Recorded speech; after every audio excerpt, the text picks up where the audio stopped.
So you guys might have noticed that I'm starting to divide up the different topics that I'm talking about into different types of segments. I'm doing this in anticipation of probably doing a podcast or something after the election, and I'm just kind of playing around with it. I have different types of segments. I have good news, bad news. I have SJW crazy, social justice crazy. I have live conversations. I have rants and raves.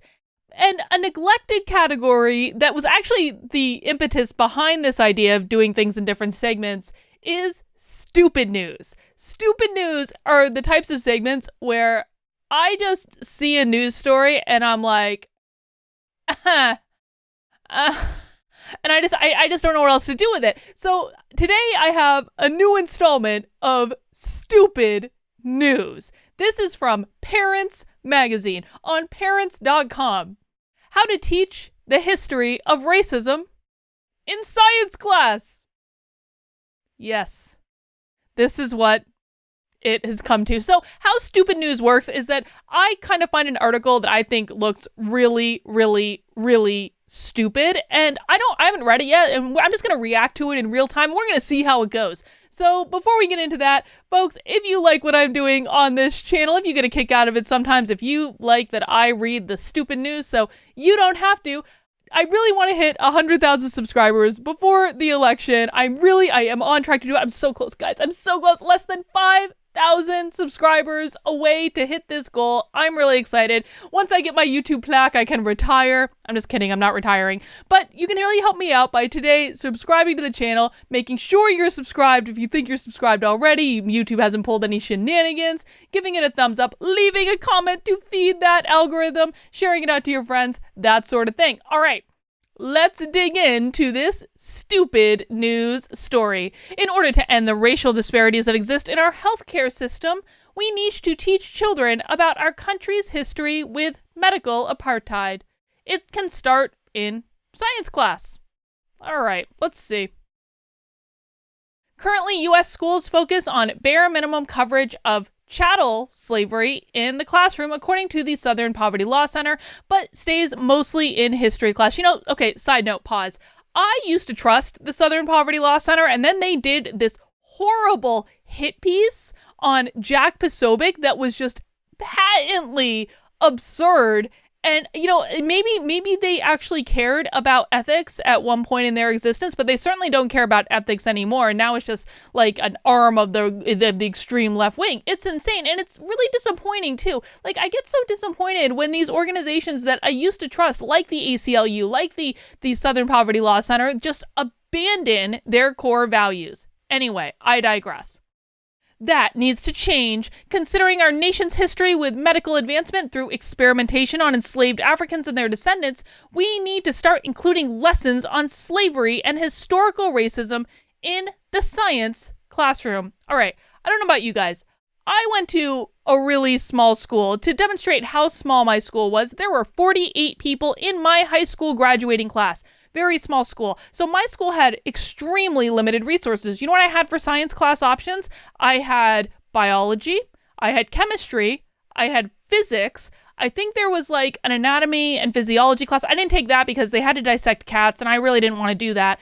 But that was pretty much the offering for science classes. There was one science teacher in my high school. The dude couldn't even get through the subject matter as it was. I mean, we barely learned anything in high school about science. So why am I going to take my precious class time away where I can't even learn the fundamentals about science and dedicate it to historical lessons about racism in science class? Listen, I understand teaching this stuff in history class, and I understand approaching it at a college level when people are really getting deep into the subject matter. I could totally see a case made for that, but I suspect that's not what they're arguing here. I suspect they're talking about this in, maybe primary and secondary education, and to me, that's just absurd. There are so many schools out there that do not have the resources, nor do they have the time to teach the basics of the subject matter already, and now you want to do this crap? Come on.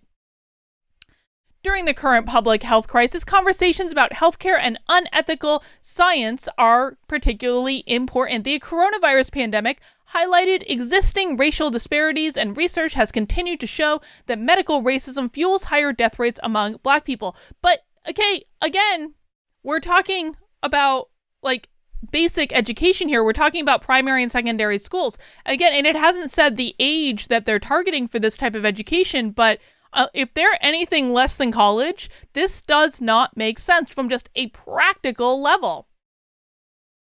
A 2018 report in the Journal of Family Medicine found that healthcare workers receive little education on medical racism. Okay, so we're talking about healthcare workers, so maybe that's college?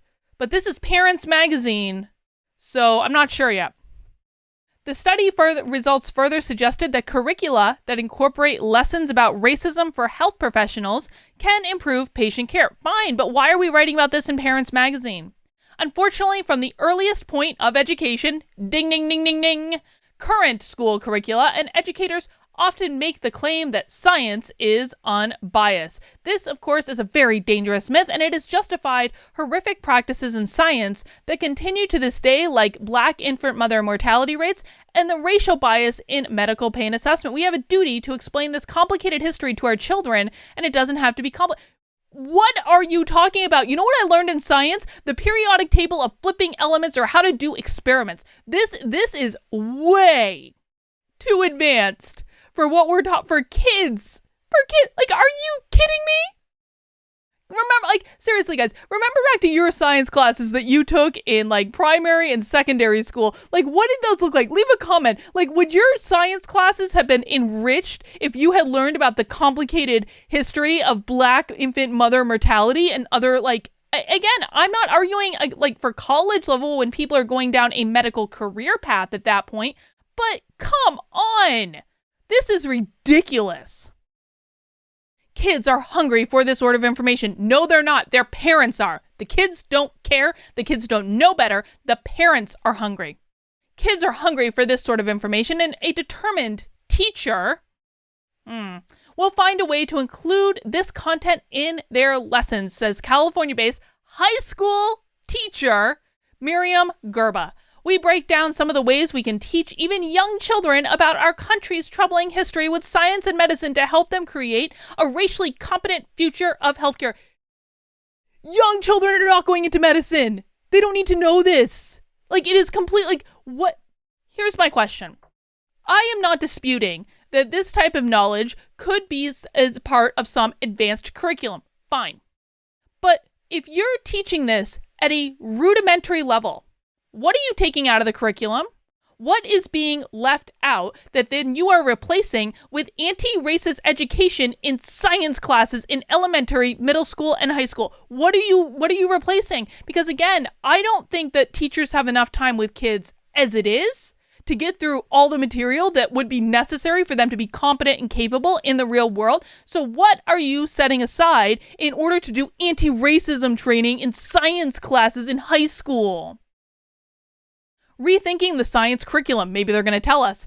The lesson, Henrietta Lacks and the need for ethical science practices. What to teach. The story of Henrietta Lacks is a good example of the importance of honesty, communication, trust, and consent in medicine. Lacks was diagnosed with a malignant cervical tumor in 1951 at Johns Hopkins Hospital in Baltimore, Maryland, one of the only hospitals treating Black people at the time. During her treatment, a sample of her cancer cells were sent to a cancer researcher who discovered that her cells were unique.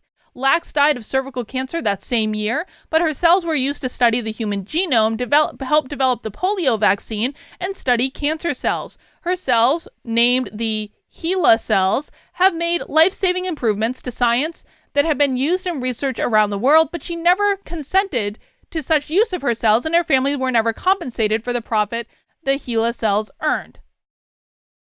Again, interesting story. I don't think that it necessarily lacks merit when you're talking about an advanced level, but what are we replacing again for a high school curriculum? How to teach this. This isn't a matter of adding a rushed lecture into... They're not even... Dude, they're not even talking about high school. They're talking about elementary school. I can't... These people are insane. What did you learn in your elementary school science classes? Because it certainly wasn't anything remotely at this level, at least for me. Again, I went to a small, incredibly underfunded school system, but that only actually emphasizes the point. Like, what is the cost of English in elementary school when these kids aren't even going to understand it? That's ridiculous. This isn't a matter of adding a rushed lecture plan into elementary school lessons. It's about reforming the entire lesson plan. Oh, well, that makes me feel much better. When teaching DNA and genetics to younger students, teachers can add a lesson about HeLa cells as explained in the lesson plan from TED Education. Within the lesson, you can talk about where cells come from, how a scientist gets to a hold of the cells, and how they are used in research for medical advances. I mean, again, that all seems like way, way, way too advanced for elementary school to me. But let's just take a look at this. Oh my God. Guys, there's an animation. All right, I'm just going to link this in the description below. You can go watch the animation at your leisure. One high school biotechnology teacher explains how she assigned The Immortal Life of Henrietta Lacks by Rebecca Skloot, that's an interesting name, to her students as a way to better explain cell science and medical apartheid in a digestible family story format. In the article Beyond Just a Cell Unit, what my science students learn from the story of Henrietta Lacks, published on Rethinking Schools. All right. Moving on. The lesson. Oh God, I'm going to get called racist for mispronouncing this. Tuskegee. I got it. The Tuskegee study and a call for informed consent for Black patients. What to teach. The Tuskegee study in 1932 in Alabama is another example of researchers abusing Black people needing treatment for scientific gains without their consent. Researchers told 600 Black men, 399 diagnosed with the disease of syphilis, that they were being treated for bad blood, when in fact they weren't being treated or cured at all. The study was supposed to last 6 months, and the study resumed for 40 years. But the study resumed for 40 years while advances in treating syphilis became better and more widely available. Ultimately, the Black men in the Tuskegee study were followed to their death, never receiving treatment for syphilis and without being informed that they could ever leave the study. Okay, I have a question. I seem to remember there was a movie about this. And, I'm just saying that maybe a better way to teach young kids or middle school kids or even high school kids about the dangers of this sort of nonsense is to just have them watch the movie. Just have them watch the movie. Even make it a recommended assignment on their own time to have them watch the flipping movie so you can take class time and actually use it for things related to science. Now, I'm not saying, again, I want to be very clear. I think there's value to these lessons, but I think that replacing actual science at a more basic level is probably not a good idea. It's just not. I think that there's not enough time in schools already.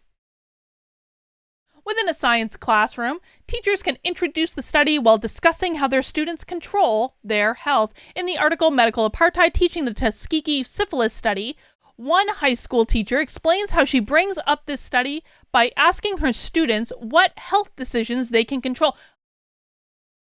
Did you know what health decisions you could control when you were in middle school? Because I sure as heck didn't. I mean, maybe, again, small school, but this just seems like they're teaching these kids like they're adults. They're not adults. And then explaining who gets to have this control within a social justice lens.